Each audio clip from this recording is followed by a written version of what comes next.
Here we go. We're going to be talking to Andrew in a second. Yes, we are. In the meantime. That's all right. I can always reach around and move the camera, but Mr. Lamar, how are you? Good. We'll talk to you in just a few minutes. Have a seat. Have a seat. The man of the hour. Mr. Hemingway, put on a headset. This is the last suit of the night. Thank you to Andrew for having us out.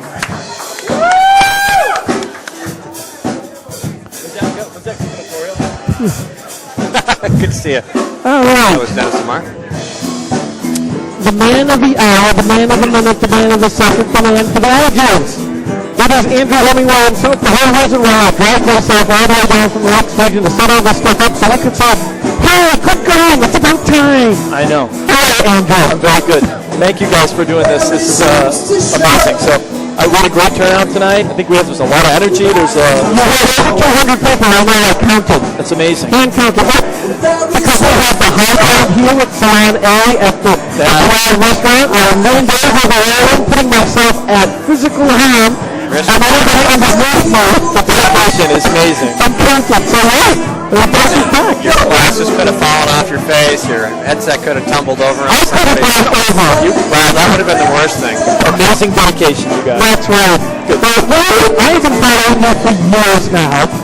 Because I remember way back when I got this car and went back, went you out. Yes. Mr. Matthew, can I talk to you for a minute? Yeah. Who are you? Yes. And a friendship has developed, and I have to be honest about that.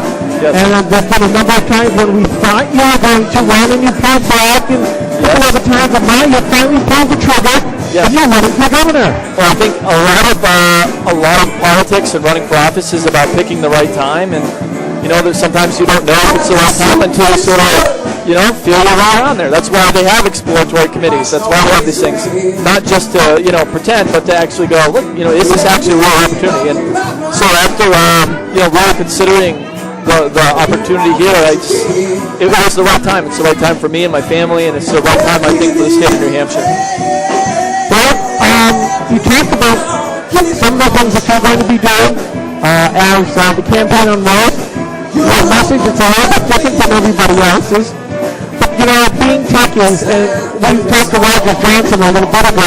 Good. You said something that nobody has ever said before. You being a techie yourself, so that you've created a technology to help candidates. Using a candidate at the legislature and say, well, I'm going to use it for me. You offered it to everybody here in New Hampshire. Yeah, I think that it's very important that as a candidate on the top of the ticket, that we are working. It's like I said, it's not just a campaign for governor; it's a campaign for our state of New Hampshire, and we have to have state reps winning. We have to have state senators winning. We have to have executive councilors winning. It's very, very important, not just for me winning the gubernatorial seat, but for us to take back New Hampshire. And we've had a decade now of Democrat policies, and our economy is not doing well. I'm not adjusting very well to the new normal, as I like to call it. Yes, from Charlie Arlinghouse's article. I'm not getting well acquainted with that. I think that New Hampshire can do better. I think that we as a state are poised to do really great things. We just have to unshackle ourselves from the bounds of government, and I know that we can do that. Absolutely, and I think more and more we see more regulations. It's been talked about at the federal level how much the Obama administration has put like 80,000 pages of more regulations out there, but they're doing it here in New Hampshire as well. They absolutely are. When you consider the thousands of bills that the state house, state rep has to peruse through, all of those are new regulations. All of them are new regulations. They're trying to regulate every single thing about your life. How many dogs can a dog walker, legally walk with? What types of toilets we're using? How much water they can flush or not flush? What kind of light bulbs we're using? It's gotten radically out of control. And what it ultimately does is, as government expands, individual and economic freedom contract, and we are losing the will by state. It's been said, and it's coming to focus more and more, and you're touching upon it now, that there's two parts of government. One is that government is supposed to be the floor that allows us to be as free as possible. It acts like the dispassionate umpire. You sign a contract, you make sure that you adhere to that contract. Other than that, you get to do what you want. The other line of thought, and we have House reps say we need government because people are stupid. It has to tell people what to do and how to do it. You say what the president is going to say, we need to ban government funds so that people can live free, like our mayor that you mentioned earlier today. So how do you accomplish that in such a state where we are a purple state? There's lots of people on both sides right now. I think that you accomplish it by doing exactly what I started tonight, which is talking about solutions, not talking about politics. I wasn't talking about necessarily a Republican idea. I was talking about solutions, ideas that all of us agree with, that the normal person agrees with. We all really do, at the end of the day, want the same things. We all want thriving economies. We all want to be in careers that we enjoy. We all want the best schools. We all want great roads. We all want a lot of the very same things. It's how we get there. And so what we're going to be talking about is putting solutions first and politics last. And we're welcoming Democrats. We're welcoming Libertarians. John Babiars is on my steering committee. I mean, we're building a large, broad coalition of leaders from around the state of New Hampshire who cut across political boundaries. I'm so sick of political labels and titles and all that garbage. It means nothing and does nothing. I'm ready to go out and to present solutions, common sense solutions, that I think you're going to see real people rally around. Okay, so you want to try to reduce regulations. The audio just changed a little. Yeah, it's quiet. I know. You just got really loud. We'll turn ourselves down just a little bit. Got a little stadium effect going on yes. right now. Yeah. He does. Yeah. The 50-yard line. Yeah, I can fix part of that there. There you That's go. a little bit better. That's a little better. Yeah. The acoustics changed dramatically when the band stopped playing. Yeah, we've been screaming at each other all night long so far. No problem. The It's one different thing to have a live band at an event, isn't it? it makes it hard to talk though. I know.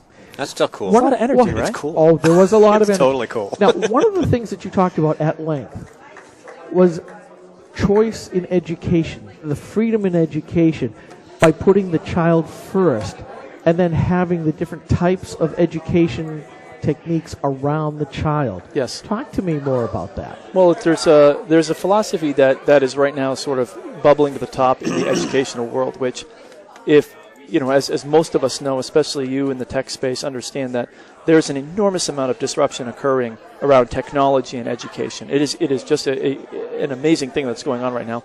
And there's this idea called the flipped classroom, which basically lays out the principle that for 100+ years we've done school the same exact way. And it's based around the teacher. And ultimately, because the teacher has a class of 30 kids, the students come in and they sit in rows and they stare at the teacher all day long. And the class ultimately really is catered around the teacher and what the teacher has the ability to teach. So what we're saying is, if we leverage technology, if we look at technology, we can actually free ourselves from sort of the traditional structure and flip the classroom and put the student as the most important person in that classroom. Because ultimately, isn't that what we're giving our dollars for? Isn't that what we want to see as the people of New Hampshire? We want to see students learning real-world skills, like I said, not just being good at taking tests, real-world skills, and producing high-quality students who are ready for either the workforce right out of high school or to go on to higher ed. And right now, we're not doing that. Right. When you look at places like Khan Academy, Yes. which has hundreds, if not thousands, of little vignettes, videos, Yes. which is basically almost an online school. You're seeing the secondary education, the colleges, doing the massively online school. Harvard, Yale, Stanford, them. free school. MIT offers complete free online video classes. Absolutely. Quantum physics, rocket science. I mean, it's limitless what you can learn. And then the sort of throwing in not the idea of the Montessori teacher who's there just to guide the child, but when the child gets stuck, now let's do the traditional stuff is what I get from you. Right. And I mean, I think that it's a reevaluation as a philosophy of our educational system, and it's going to make us more efficient. We're going to spend less dollars, and we're going to get a higher quality product. So how do you get the House and the Senate to work along with this?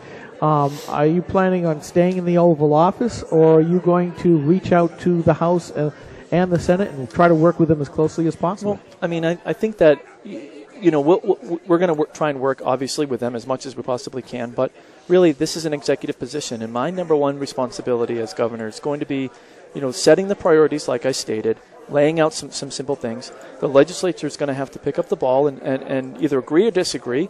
They're going to put together legislation. But really what I'm going to be doing most of the time is I'm going to be traveling around this country, sitting in boardrooms and trying to convince businesses to move to New Hampshire. That is my number one responsibility as governor. I'm not going to be sitting in the legislature every single day, arguing the minutia of the 93 widening bill.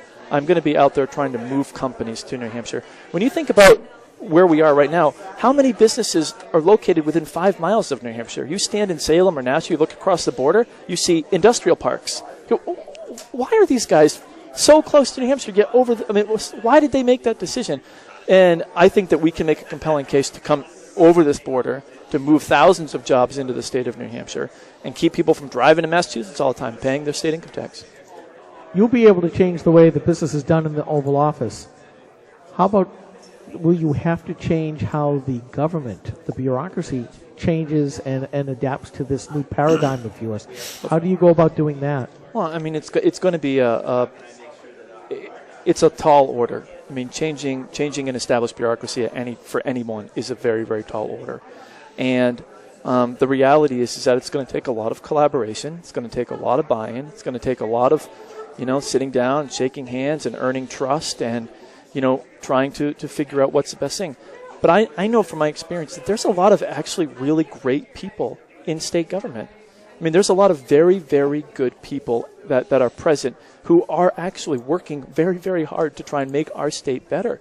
I don't know if you've noticed, but I think the DMV has been improved over the last couple of years. So I think that they're doing some better things. I think that with a customer focus, if taking a sort of a business initiative into state government and saying, who are our customers and what can we do to help them, I think that we can move people over to our way of thinking and it's very, very slowly, as tough as we can.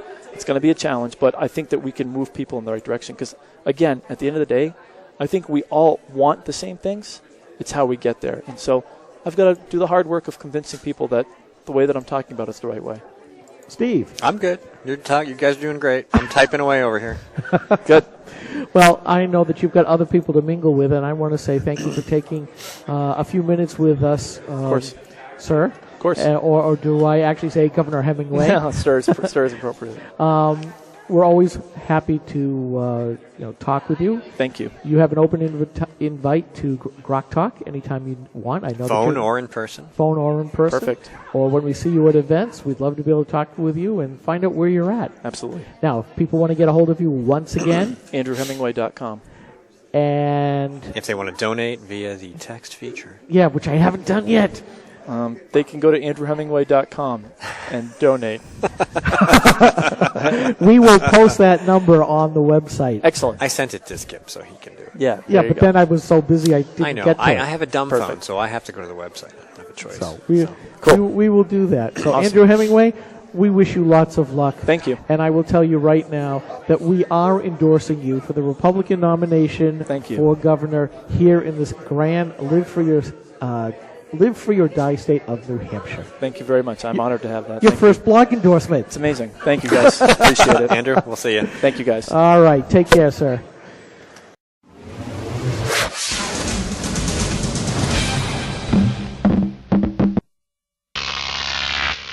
Croc TV.